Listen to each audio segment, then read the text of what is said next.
오늘 아침 일라디오.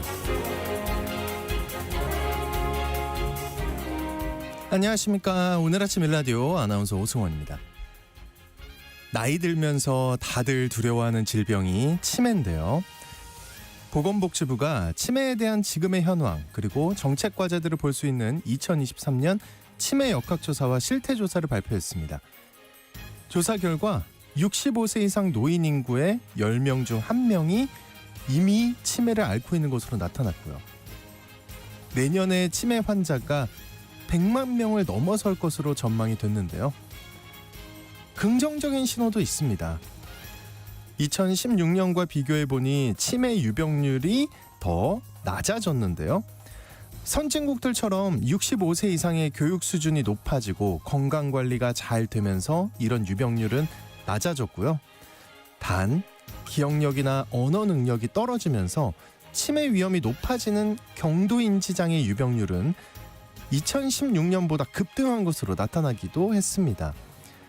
경도인지 장애가 있다면 그만큼 관리가 중요한 셈이죠.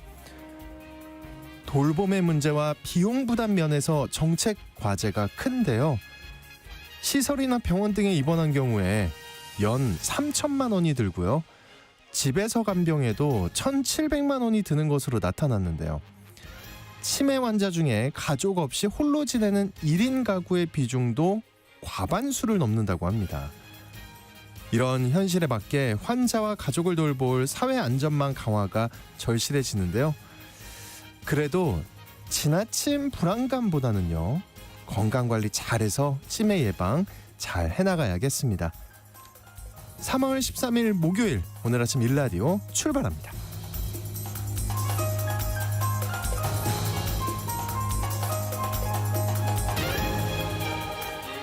네, 오늘 아침 일라디오 이 시간은 물론 KBS 일라디오의 모든 프로그램은 유튜브 KBS 일라디오 공식 채널이나 모바일 콩 어플리케이션을 통해 실시간으로 함께 하실 수 있습니다. KBS 일라디오 채널 구독과 좋아요, 댓글 많이 부탁드릴게요.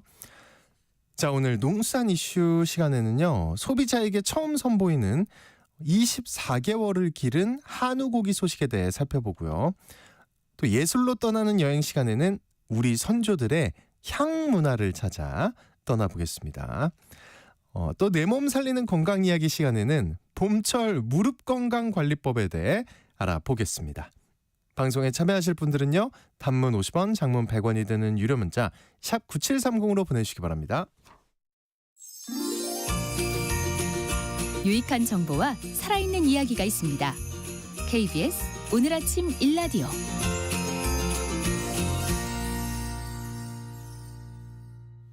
한우는 고급화 전략으로 수입 소고기와 차별화된 소비시장을 형성하고 있는데요. 아무래도 사 먹기에는 부담이 크죠. 자, 그래서 농림축산식품부가요, 이 한우의 사육 기간을 단축해서 육질과 가격 모두를 공략하는 정책을 추진 중인데요. 오늘 농수산 이슈에서 한우의 단기 사육 정책에 대해 알아보겠습니다. 한국농정신문의 원재정 기자 전화 연결되어 있습니다. 안녕하십니까? 네, 안녕하세요. 한국농정신문 원재정입니다. 네, 한우의 사육 기간을 단축하는 정책이 추진되고 있다는데 어떤 내용인지 얘기해 주세요. 네, 한우 농가에서는 보통 30개월 이상 소를 키워서 출하하고 있습니다. 조금 더 키우기도 하고 이보다 빨리 시장이 내는 경우도 있는데, 네. 30개월은 전국 평균 한우 출하 원령입니다. 농가에서는 송아지를 우시장에서 사다가 30개월령까지 키우거나 또 어미소가 낳은 송아지를 2년 6개월 동안 키우기도 하는데요. 이른 아침과 늦은 오후 하루 2번 사료를 먹이고요. 농림축산식품부가 지난해 4월 이러한 한우 사육 기간을 단축하는 모델을 개발해서 농가 생산비는 낮추고 또 국산 소고기 가격은 합리적으로 형성하겠다, 이런 보도자료를 발표한 바 있습니다. 짧게는 24개월, 26개월, 28개월까지 사육기간을 단축하자는 건데요. 네.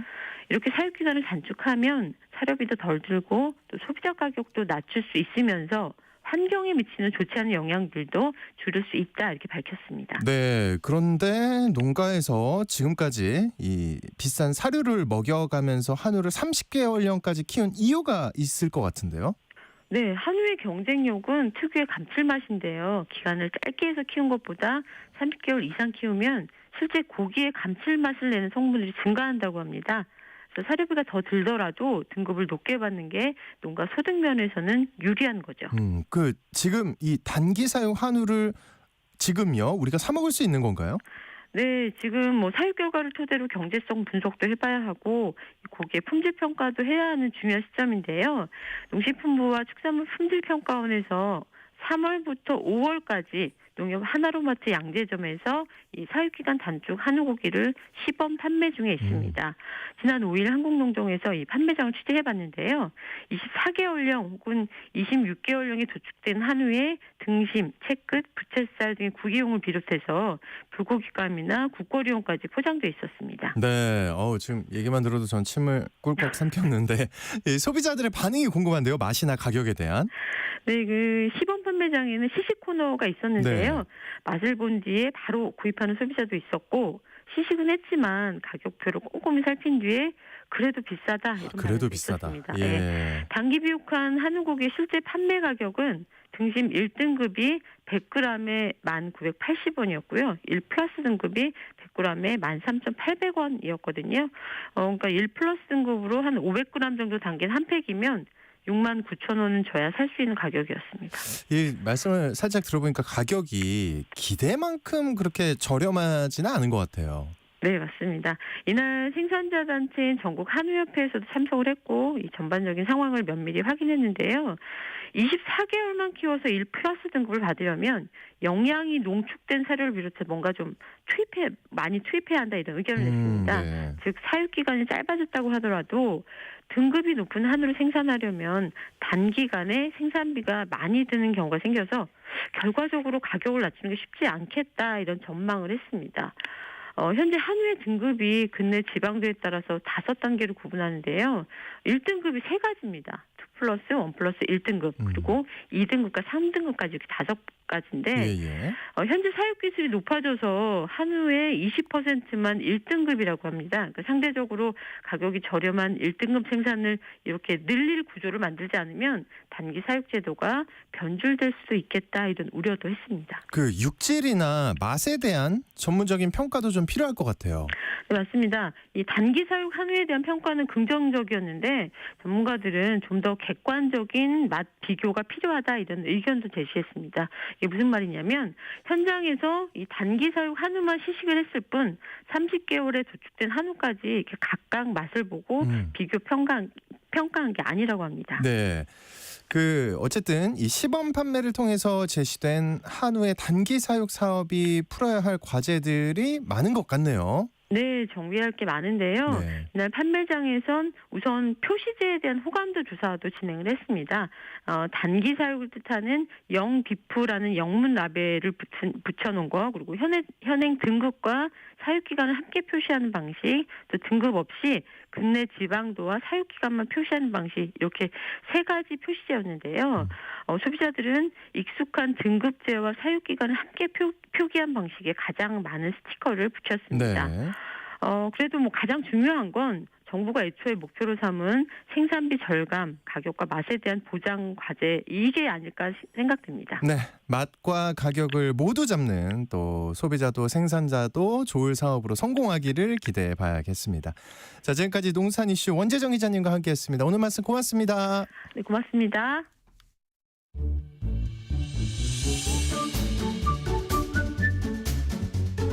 아침을 여는 기분 좋은 습관. KBS 오늘 아침 일라디오.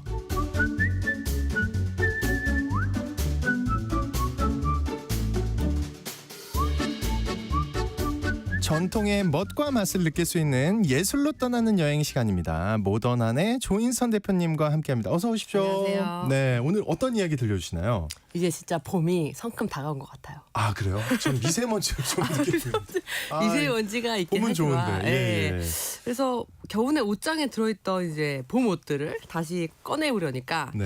조금 좀 쿵쿵한 냄새가 나는 것 같아가지고 옷 관리에 신경 쓰시는 분도 많으실 것 같은데 아무래도 이제 옷에 밴 냄새나 향에 민감하다 보니까 이런 의류 관리들에도 신경을 좀 많이 쓰시는 것 같아요. 네.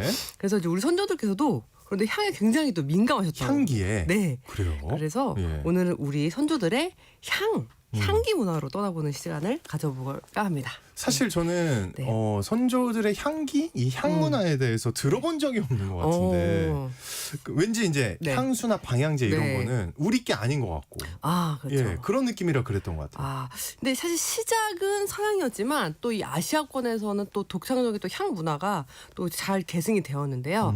그래서 이제 인류의 생활 속에 네. 향이 처음으로 등장한 것은 굉장히 또 생각보다 굉장히 오래됐어요. 오래됐을 것 같아요. 예. 그래서 고대 메소포타미아 시대까지로 메소포타미아. 올라가는데 예. 그래서 이제 향을 처음으로 만들어 사용했던 곳은 이집트를 포함한 이제 오리엔트 지역으로 알려져 있습니다. 그래서 이제 중앙아시아를 거쳐서 중국으로 다시 한반도와 일본으로 전파되면서 동아시아 전역으로 이 향기의 문화가 확산되게 됩니다. 네. 그래서 최초의 향기는 이제 태우는 향이었어요. 그래서 이 향을 태우는 행 자체가 내세에 대한 관심과 종교에서 출발하게 되는데요. 종교에서. 네, 특히 중국에서는 이제 예로부터 이 향을 피우는 거를 현실과 사후 세계나 이제 신선의 세계를 이어주는 매개체로 생각을 했기 때문에 이 향을 태우는 행위를 굉장히 신성하고 고귀하게 여겼다고 합니다. 그리고 우리나라에서도 뭐 책봉, 가래, 상례와 같이 왕실의 제사나 그렇죠. 제사 지낼 때. 네, 그렇죠. 지금도 향을 피우시잖아요. 그렇죠. 향을 태웠고 그래서 이 향을 태우는 행 자체가 경건한 의식의 과정으로 향을 피우는 전통이 오늘까지 이어지고 있습니다. 그래서 향수를 뜻하는 펄퓸이 어원을 따져보면 라틴어의 페르푸움 이라는 건데요. 연기를 통한다라는 뜻을 가지고 있어요. 근데 순간적이지만 발음이 굉장히 좋으시네요.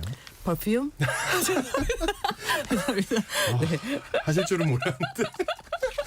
어쨌든 네. 그래서 우리 선조들은 언제부터 향수를 쓰고 향수도 쓰셨구나. 네, 향수 씁니다. 예, 네. 이런 향 문화가 시작됐던 걸까요? 근데 되게 구체적인 또 자료들이 남아 있어요. 오. 그래서 우리나라의 향 문화가 시작된 거는 삼국시대로 추정을 하고 있는데 중국으로부터 불교를 받아들이면서 향을 태우는 의식도 함께 유입이 되었습니다. 그리고 초기에는 질병을 치료하는 용도로 쓰였는데 치료로. 네, 예. 그리고 삼국시대에도 결국에 아로마 테라피가 있었던 거죠. 그러네요. 네, 예. 그렇죠. 그리고 통일신라 때는 이제 교역을 통해서 용도에 맞는 향을 수입을 했을 뿐만 아니라 직접 또 향을 가진 나무들을 재배하면서 일본으로 수출하기도 했다는 기록이 전해지고 있습니다. 그래서 또 이제 구체적으로 예. 삼국 유사에 기록되어 있는 내용을 하나 소개해드릴까 하는데요. 19대 눌지왕 때 중국 양나라에서 선물을 많이 보낸 거예요. 그래서 의복이랑 여러 물건이 왔는데 그중에 향이 포함되어 있던 거죠. 근데 이제 처음 보니까 눌지왕이 이거 무슨 물건이지 좀 어떻게 사용하는지 좀 냄새가 좀 좋은 것 같기도 하고 그래서 궁금했던 왕이 온 나라에 이제 이게 뭐냐. 그러니까 뭐가 왔는데 몰랐군요. 네, 이게 사용 뭔지. 방법을 모르는 거죠. 예. 수소문을 했는데 이제 신라의 불교를 전한 고구려 승려인 무코자 스님이 이것은 향이라는 건데요. 태우면 향기가 짙어져서 정성이 신성한 것에 이릅니다. 와, 근데 잠깐만요. 표현이 너무 멋있는데요. 네. 정성이 신성한 것에 이른다. 네. 이야, 예. 그리고 이것을 태워서 발언을 하면 반드시 영험이 있을 것입니다. 라고 알려준 거예요. 그런데 그때 마침 이 눌지왕의 공주가 오랫동안 큰 병을 앓고 있었던 거죠. 그래서 이 중국에서 선물을 받았던 향을 피우게 되는데 그 향을 피우고 기도를 했더니 또 병이 나았던 거예요. 세상에. 네, 그래서 정성이 신성한 것에 이르렀군요. 이르렀습니다. 예. 그래서 이 무코자 스님한테 후하게 살해를 했다라는 기록이 남아 있습니다. 그러니까 말을 잘해야 돼요. 갑자기. 해설이 중요합니다. 네. 예, 너무 저렴했죠? 네, 예, 아닙니다. 예. 그래서 이제 또 불교가 가장 융성했던 고려 시대에는 모든 국가 행사에서는 무조건 향을 태웠고 이제 귀족 사회에서도 개인적으로 집에서 향을 즐기는 문화가 형성이 되면서 향 문화가 절정으로 꽃을 피우게 됩니다. 그리고 조선 시대에는 중국과 일본으로부터 침향이나 용례 같은 이제 고급 향들을 수입하면서 특히 조선의 왕들이 이 침향이라는 향 문화에 큰 관심을 보였다라는 기록이 남아져 있습니다. 그 조선 시대에 수입했다는 네. 침향 그리고 뭐 이런 게 정확히 어떤 걸 얘기하는 거예요? 침향 일단 굉장히 예. 고급 향이라고 보면 고급 되는데요. 향, 비싼 거. 네. 예. 동남아시아에 자생하는 침향 나무가 있어요. 그래서 이 침향 나무가 모진 자연의 풍파를 견디면서 분비한 수액이 오랜 시간 응축되어 만들어지는 이 수지를 침향이라고 하는데 이 수지라는 것이 뭐냐면 네. 나무에 스스로 상처가 났을 때 스스로 치유하기 위해서 이제 분비된 끈적한 물질입니다. 그래서 이 침향은 나무의 끈적한 수지가 오랜 시간에 걸쳐서 딱딱하게 굳어 만들어지는데요. 이 나무 한 그루에서 아주 천천히 극소량만 채취됩니다. 그렇기 때문에 침향을 채취하기 위해서는 짧게는 수십 년, 길게는 수백 년까지 소요되는 아주 귀하고 희소성이 있는 원료입니다. 엄청 비쌀 법하네요. 네. 예. 그리고 채취하는 방법도 굉장히 어려운데요. 최소 50년 동안 자란 침향목을 잘라서 수년 동안 지상에 거꾸로 두면 나무가 썩으면서 목심 부분에 수지가 응집됩니다. 사실 나무한테 좀 미안하죠. 네. 근데 야 이거를 수년 동안 또 지상에 네. 거꾸로 두고 잘라가지고 50년 이상 자란 걸. 네. 그래서 이 수지 덩어리를 침향이라고 한다고 했잖아요. 네, 네. 그래서 근데 모든 침향나무에서 좋은 침향이 나오는 게 아니기 때문에 그것도 아니에요. 어떤 나무에서는 좋은 침향이 나오고 또 어떤 나무에서는 침향이 아예 안 나오는 경우도 있다고 합니다.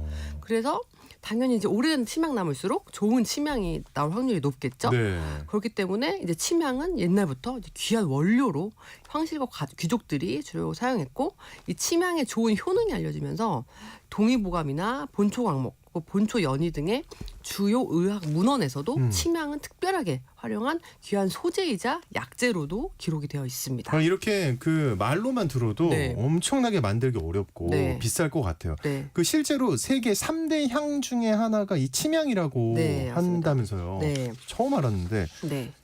진짜 얼마나 귀하길래 그런 거예요? 이게 진짜 억소리가 어느- 나는데 돈으로 말하면 네. 예. 그래서 1등급 침향의 가격은 400g에 6억 원을 6억 호가한다고 합니다. 원? 네, 400g은 사실 정말 작잖아요. 예. 네. 그리고 그 제가 방금 말씀하셨던 세계 3대 향 말씀하셨는데 네. 그 세계 3대 향도 좀 소개를 드려볼까 할게요. 하나가 침향이라고 그랬고 네. 또 이제 사향이라고 해서 사향. 사슴 녹자와 솔 사자를 결합해서 사향 노루 사자라는 한자에 향기 향자를 사용하는 이 사향은 이 사향 노루 수컷의 생식기 근처에 분비샘에서 얻어지는 으아. 동물성 향료입니다. 네.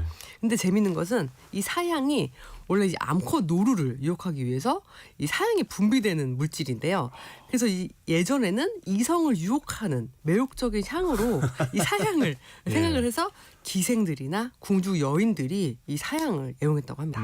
이 사향 역시도 1kg당 5천만 원 정도 이상의 고가로 근데 아직 거래되는- 뭐 침향 네. 그 아까 400g에 6억이니까 그렇죠. 거기에는 뭐 예. 침향이 최고죠. 일단. 예. 야 이건 이길 수가 없을 것 같은데요. 네. 진짜. 예. 그리고 시청자분들도 한 번씩 들어보셨을 텐데 네. 바다의 로또라고 들어보셨어요? 용연향. 들어보셨나요? 용연. 네. 예. 용연이라는 명칭은 깊은 바다에 사는 이 용왕에서 얻은 침이라는 뜻을 가졌을 만큼 지기하지 않은데.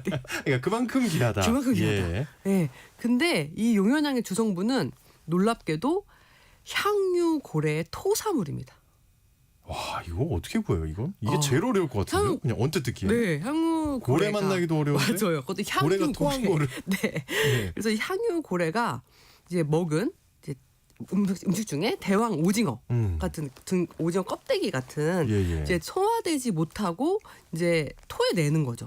그래서 그 토사물이 변한 건데 이제 이런 토사물이 대부분 지방질이기 때문에 바다 위를 장기간 떠다닙니다. 그래서 근데 이 떠다니면서 바닷물과 햇볕에 의해서 형태와 성분이 변하게 되는데 네. 이 향유고래에서 막 배출된 토사물은 처음에는 이제 엄청나게 역한 냄새가 나는 이제 순 지방질의 물질이지만 오랜 시간 바다를 떠다니면서 표류를 하면서 햇볕을 받으면 그 악취가 날아가고 그러니까 햇빛에 살균이 되는 예, 거죠. 예. 특유의 독특한 여러 향기를 가지게 된다고 합니다. 진짜 셋 다 만들기가.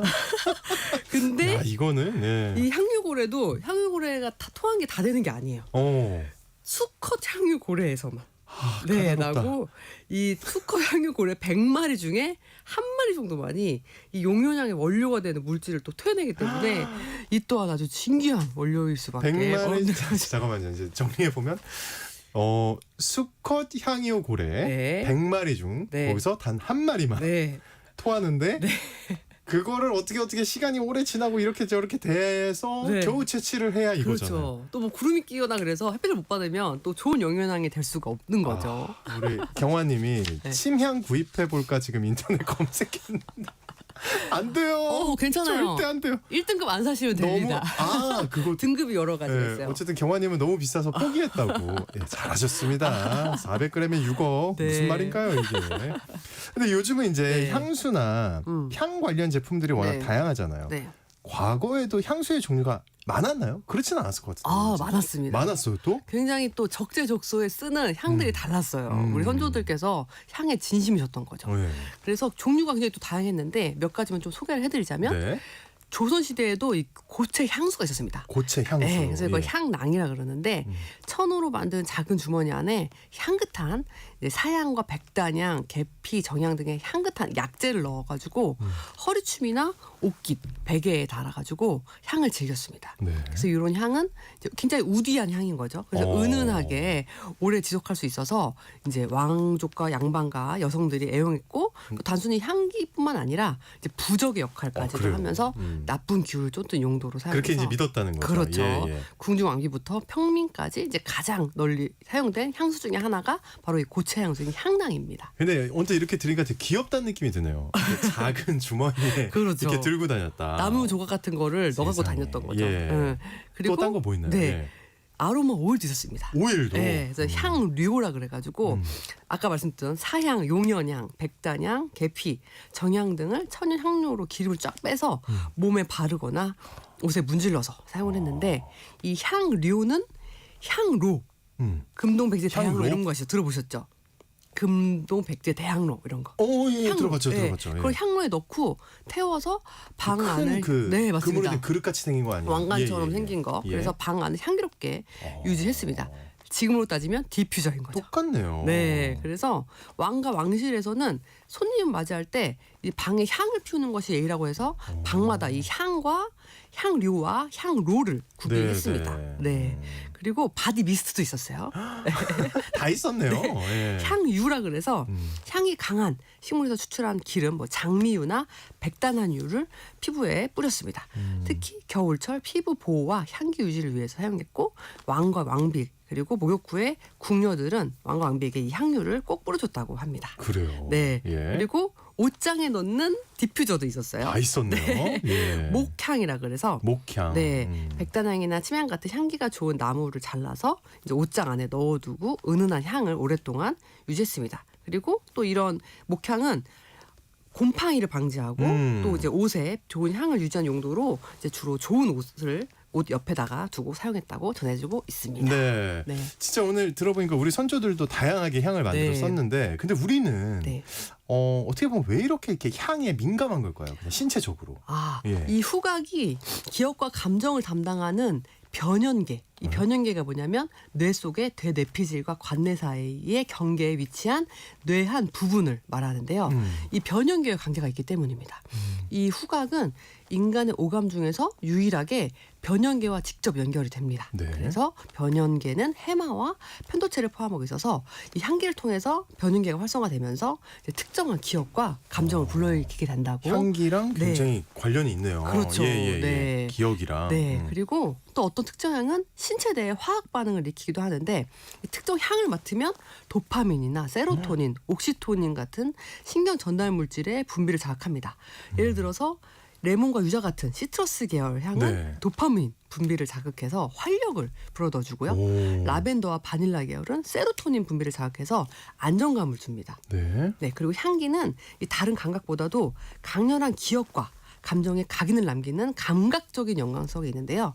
특히 이제 향기를 맡으면 어렸을 적의 기억이 난다거나 이제 뭐 지하철 가도 지하철 냄새가 향기가 지하철에 기억이 냄새가 되잖아요. 있죠. 네, 그렇죠. 그렇죠. 예. 그래서 그런 감정의 기억이 떠오르거나 또 낭만적인 감정을 일으킬 때도 있기 때문에 이 아하. 인간의 오감 중에서 후각은 가장 서정적이고 민감한 감각으로 분류되고 있기 때문에 향이 우리한테 굉장히 막 여러 가지 감정을 주기도 하고 예. 네, 민감할 수밖에 없는 거죠. 예, 그리고 이렇게 진짜 호르몬 뭔가 도파민 분비되고 막 네. 이런 얘기 들으니까 신기하기도 하네요. 그렇죠. 예. 알겠습니다. 예술로 떠나는 여행, 오늘은 우리 선조들의 향 문화를 살펴본 시간을 가졌습니다. 지금까지 모던한의 조인선 대표님과 함께했습니다. 오늘 말씀 고맙습니다. 감사합니다.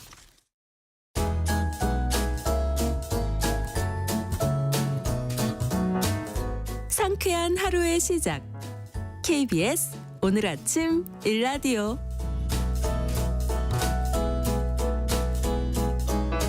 네, 이제 날도 풀리고 해서 산으로 들러 야외 활동이 많아지는데요. 아이고 무릎이야. 어르신들 무릎이 아파서 걷기 힘들다. 이런 경우 많이 있죠.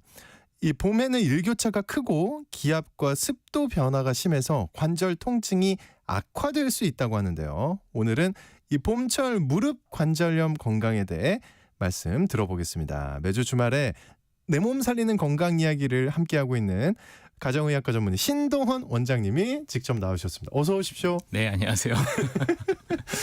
자주 나와주세요. 네, 좋은 것 같아요. 라이브로 만나니까. 근데 사실 이제 말씀드리자면 워낙 이제 우리가 초고령 사회가 됐고, 그죠? 그 원장님도 특히 이 관절 치료 환자들이 많이 만나실 것 같거든요. 네네, 예, 진료실에서. 그 관절염 우리가 이제 대충은 다 알고 있지만 어떤 질환인지 이게 무릎에만 생기는 게 아니라면서요? 네, 맞습니다. 예. 이제 쉽게 말해서 관절염은 관절에 생기는 염증입니다. 아, 네, 너무 쉽게 말씀드렸나요? 네, 더 쉬워졌어요, 네. 갑자기. 아, 근데 맞는 말이잖아요, 그죠? 네, 네. 예. 그래서 염증이라는 단어 때문에 좀 안 와닿을 수도 있는데 그러니까 관절이 어떤 이유로든 공격당하거나 손상당하면서 빨갛게 붓고 열나고 아픈 상태라고 생각하시면 됩니다. 관절에 생긴 염증도 여러 가지가 있는데 먼저 퇴행성 관절염이라고 해서 관절을 많이 사용해 생기는 염증이 있습니다. 많이 쓰면 뼈와 뼈 사이에 있는 연골이 닳게 돼서 뼈끼리 부딪히면서 생각만 해도 염증이 아픕니다. 발생하고요. 반면에 류마티스 관절염의 경우는 이제 자가 면역 질환입니다. 우리 몸의 면역 체계가 엉뚱하게 관절을 적으로 착각하고 공격해서 염증이 생기는 거고요. 사실 류마티스는 관절뿐만 아니라 다른 데도 다 공격을 해서 생기는 건데 대표적으로 관절염이 있는 거죠. 네. 그래서 이제 관절염 무릎이 가장 흔하기는 하지만 어디든 다 생길 수 있습니다. 손, 발, 어깨, 팔꿈치, 손목, 발목, 엉덩이 다 생길 수 있고요. 엉덩이도요. 예. 네. 물론 관절염 종류에 따라서 잘 생기는 부위가 조금씩 다르기는 합니다. 예를 들어서 퇴행성 관절염은 무릎, 엉덩이, 손가락 이런 데 잘 생기고요. 류마티스 관절염은 손, 발, 손목 이런 데 잘 생깁니다. 네. 야, 이게 진짜 좀 다양한데 오늘은 이제 무릎 중심으로 말씀 나눠 보겠습니다. 그 노년층에서 관절염이 삶의 질에 많은 영향을 미치는 거를 이제 보는데요. 네. 운동선수 뭐 이런 경우 외에 보통 사람들 이제 주된 원인이 그럼 노화인가요? 어떻게 봐야 돼요? 예, 그렇죠. 운동선수처럼 특별히 관절을 많이 쓰거나 그런 직업이거나 부상으로 인해서 뭐 다친다든지 그런 네네. 거를 제외하고는 일반적인 사람들한테는 무릎 관절염의 가장 흔한 원인은 노화가 맞습니다. 노화가. 네, 뭐든지 오래 사용하면 닳잖아요. 예, 예. 무릎 관절도 마찬가지입니다. 그래서 나이가 들수록 무릎 관절이 이제 연골이 점점 닳아서 얇아지고 탄력도 잃게 되고요. 오랜 시간 사용하면서 이제 염증이 생기고 결국엔 뼈와 뼈가 부딪히면서 직접 이제 염증을 일으키는 거죠. 네네. 네, 이게 가장 흔한 관절염의 메커니즘이고요. 하지만 노화 외에도 다른 여러 가지 요인들이 복합적으로 작용해서 관절염을 더 심하게 만들거나 젊은 나이에도 관절염을 유발할 수가 있습니다. 젊은 나이에도 예. 예를 들어서 체중이 많이 나간다. 그럼 무릎이 받는 하중이 커지면서 연골이 더 빨리 닳을 수 있겠죠. 그리고 이제 젊을 때 무릎을 심하게 다친 적이 있다거나 수술을 했다거나 하면 관절염이 더 잘 오고요. 네네. 농사같이 무릎을 많이 쓰는 직업을 가지고 계신 분들도 더 빨리 오게 되죠. 이렇게 왠지 농사 짓는 분들 숙이거나 쪼그려 앉는 자세를 의외로 많이 하시더라고요. 맞습니다. 예. 그 앞서 말씀드린 것처럼 활동이 줄어드는 겨울철에 이게 심하다고 들었는데 봄철에도 주의가 많이 필요하다고 하는데 이게 계절적으로 뭐 얘기할 게 있는 거예요? 네, 무릎 관절염은 좀 계절 좀 타는 게 있는 것 같아요. 그래서 어떤 연구에서 낮은 기온이 무릎 관절염 통증 악화와 연관이 있다 이런 식으로 나타나고요. 추우면 아프다. 네, 예. 기온이 낮아지면은 이제 관절 주변에 혈액 순환이 감소도 하고요. 근육이나 인대가 경직되니까 통증에 더 민감하게 반응하는 것으로 보입니다. 겨울철에는 이제 또 추운 날씨 때문에 야외 활동이 줄어들고 실내에서만 활동을 하잖아요. 네. 그러니까 이제 운동 부족하게 되고 관절 주변 근육이 약화된다거나 관절이 굳는다거나 체중 증가 등이 이어져서 관절염 증상을 악화시킬 수도 있습니다. 계절적인 얘기는 저는 겨울이 조금 추우니까 한정적인 것 같고 날씨랑도 좀 연관이 있는데 날씨요. 네, 예. 비 오면 무릎 쑤신다고 하잖아요. 네네. 네, 그 얘기가 이제 습도에 따라서 좀 달라지기도 합니다. 높은 습도가 무릎 관절염 통증 악화와 관련이 있다고 하는데 그런 것들이 관절 주변의 연부 조직이 팽창해서 신경을 압박해서 통증을 유발한다 이런 얘기가 있습니다. 네, 미숙님이 지난주까지 괜찮았는데 며칠 전부터 자고 일어나면 손가락이 붓고 아프더라고요. 계절하고도 연관이 있을까요? 라고 물으셨는데 이게 우리 지금 원장님의 말씀이 답변이 됐으면 좋겠습니다. 미숙님. 그 관절염의 대표적인 증상 어떻게 나타나나요? 이게 근육통이나 피로랑은 다를 것 같은데 그러니까 한마디로 이게 제일 궁금한 거죠. 어느 정도 아프면 병원에 가야 되는 걸까요? 한마디로. 예. 네네. 근육통이랑은 좀 다릅니다. 근육은 근육이 뭉치는 그런 뻐근한 느낌이 주로 되는 거고요. 관절염 통증은 관절이 좀 일단 전체적으로 아픈 느낌이 있고요. 아프다. 네. 예. 가만히 있을 때는 대부분 괜찮은데 이제 움직이거나 체중을 싣거나 아니면 계단을 오르내리거나 뭐 쪼그려 앉았다 일어설 때 그런 뭐 동작성 통증이 좀 있는 경향이 있고요. 네네. 아니면 좀 무릎 관절이 좀 뻣뻣해지거나 뭐 그렇게 아침에 갑자기 이제 움직일 때 이럴 때 생길 수도 있습니다. 네. 그리고 예. 부종이나 열감이 느껴지기도 하고요. 언제 병원 가야 되냐고 물어보셨는데 네. 이제 일상생활에 지장 줄 정도이면 가면 된다라고 생각을 해요. 그래서 걷기나 계단 오르기 이런 것들이 힘들다거나 아니면 밤에 통증 때문에 잠을 설칠 정도다. 그러면은 병원에 빨리 오시는 게 좋겠습니다. 잠이 안 올 정도로 이러면 예. 알겠습니다. 그 진단은 어떤 방법으로 이루어지고 치료법은 어떤 것들이 있나요? 먼저 일단 병원에 오시면은 문진하고 검진을 통해서 네. 이상 유무를 체크를 하고요. 엑스레이를 찍습니다. 엑스레이를 찍으면 뼈 모양이나 뼈 간격 사이에 그런 이상 유무를 체크를 할 수가 있거든요. 그래서 뼈가 삐죽하게 튀어나온 골극이 보인다거나 뼈 사이가 좁아져 있다거나 이런 간격이 것들을 확인할 수 있습니다. 치료는 처음에는 좀 약을 써볼 수 있고요. 그러다가 이제 물리치료를 통해서 주변 근육이나 관절 조직을 좀 부드럽게 이완시켜 볼 수도 있고요. 무릎 보호대를 쓰거나 체중 감량을 통해서 관절의 부하를 줄여볼 수도 있겠습니다. 그러다가 안 되고 계속 통증이 지속된다. 그러면은 연골 주사나 스테로이드를 소량 투여하는 주사를 해볼 수도 있습니다. 그 어르신들이 병원 가서 주사를 많이 맞는 걸로 알고 있거든요. 그 뼈 주사 막 이런 말을 하던데 네. 이게 어떤 건가요? 이게 통증을 없애준다고 들었는데 어떤 거예요? 사실 뼈 주사는 의학적인 용어는 아닙니다. 네. 네, 그래서 환자분들이 그냥 편하게 부르는 명칭이라고 생각을 뼈 하시면 아플 때 가서 되고요. 맞는 주사. 예. 네, 트리암이라는 스테로이드 주사를 말하는 건데요. 스테로이드. 네, 예. 이게 뭐 명칭 유래는 이게 모르겠어요. 저도 약물이 우유빛깔 색이거든요. 하얀색이라서 뼈 색깔이라서 그렇게 부른다는 말도 있고요. 말씀하신 대로 뭐 뼈에 맞는 그런 주사 같다 해서 그렇게 부른다는 말도 있습니다. 네네. 어쨌든 이 스테로이드는 강력한 항염증 효과를 가진 약물이고요. 무릎 관절 염증이 심할 때는 스테로이드 주사를 맞아서 통증을 빠르게 그리고 강력하게 줄여주는 효과가 있습니다. 마치 불난 곳을 지나는 소화기처럼 염증이란 불을 확 꺼줄 수 있는 거죠. 네. 그러면 이 주사가 지금 듣기엔 굉장히 좋아 보이거든요. 근데 이거 아플 때마다 맞는 게 좋은 건가요? 혹시 이제 걱정되는 게 부작용 네네. 이것 때문에. 그렇죠. 예. 아무래도 이제 스테로이드 자체가 뭐 달아버린 연골을 다시 재생시켜 준다거나 하는 건 아니거든요. 그래서 근본 원인을 해결해 주는 거는 아니라고 보셔도 될 것 같습니다. 네. 그래서 어쨌든 근데 급성 통증이 너무 심해서 일상생활이 어렵다거나 그럴 때 단기간 통증을 줄여서 물리치료라든지 운동치료 이런 걸 할 수 있게끔 돕는 역할을 할 수 있습니다. 너무 또 자주 맞으시면은 당 수치가 올라간다든지 부종이 생긴다든지 하는 부작용이 있을 수 있기 때문에 네. 좀 주의하셔야 됩니다. 그 인공관절 수술을 하는 경우도 사실 많이 보는데요. 그 수술이 꼭 필요한 때가 언젠지가 좀 궁금해요. 예. 네네. 대부분은 무릎 관절염은 비수술적 치료로 대부분 증상이 조절이 가능합니다. 그래서 하지만 이제 잠을 못 잘 정도로 극심한 통증이 있다거나 네. 무릎의 가동 범위가 나오지 않아서 일상적인 생활이 어려울 정도로 심각한 기능 장애가 있다거나 한 6개월 이상 이제 비수술적인 치료를 해봤는데도 전혀 호전이 없다. 그럴 땐 수술을 고려해 볼 수 있겠습니다. 네. 어때요? 그 수술 후에 예후는 괜찮나요? 다행인 거는 이제 예. 인공관절 수술은 성공률이 굉장히 높습니다. 그래서 수술 후 대부분의 환자들이 통증이 많이 줄어들고요. 무릎 기능이 크게 개선됩니다.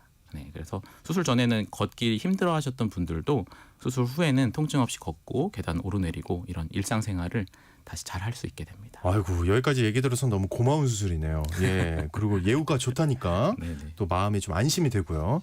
그 최근에 관절염 치료에 대한 의학적 연구나 신기술 궁금하거든요. 혹시 나온 게 있나요? 네.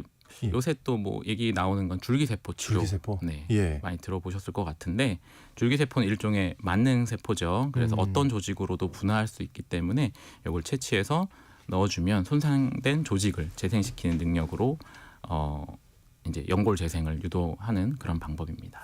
이게 근데 아직 뭐 100%는 아니죠. 완벽하게 나온 건 아니죠. 아 그렇죠. 아직 신기술이기 때문에 아. 네, 좀 더 연구가 필요하긴 합니다. 네, 간절히 기도합니다.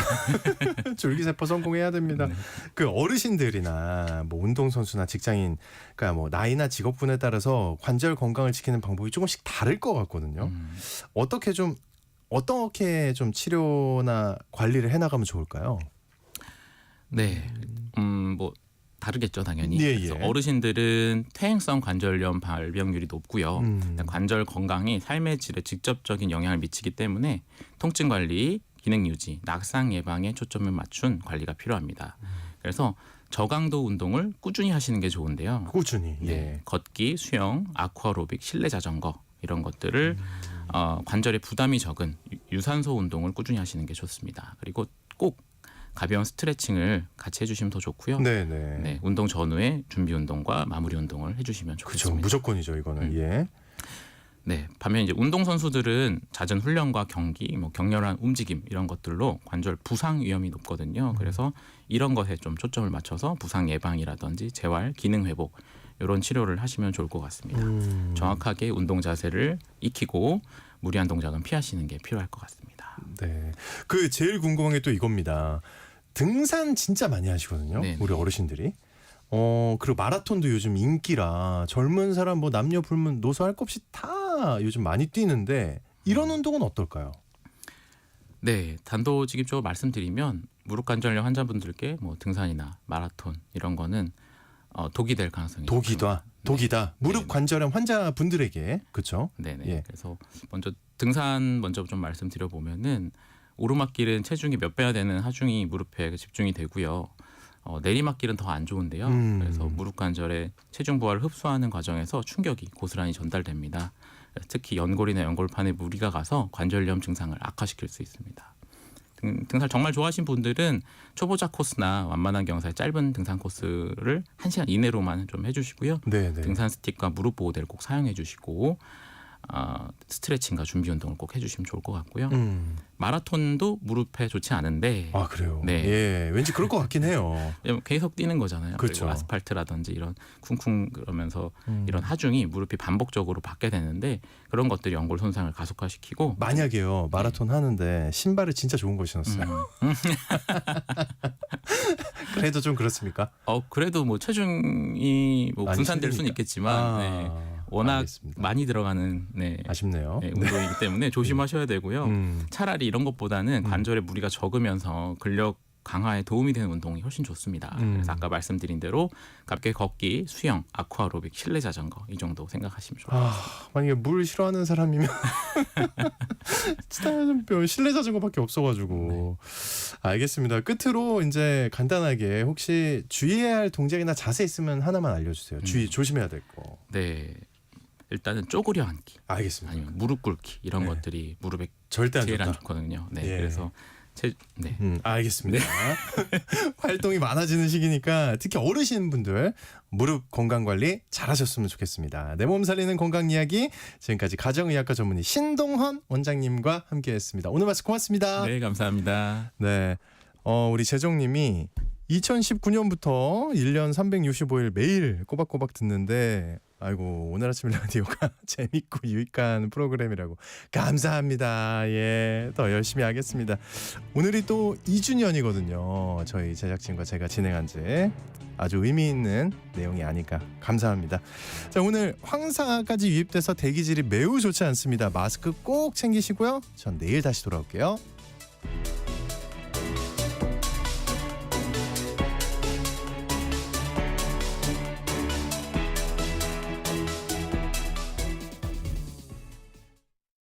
여보, 올해 공익집불금 신청이 2월 1일부터 4월 30일까지 진행된대요.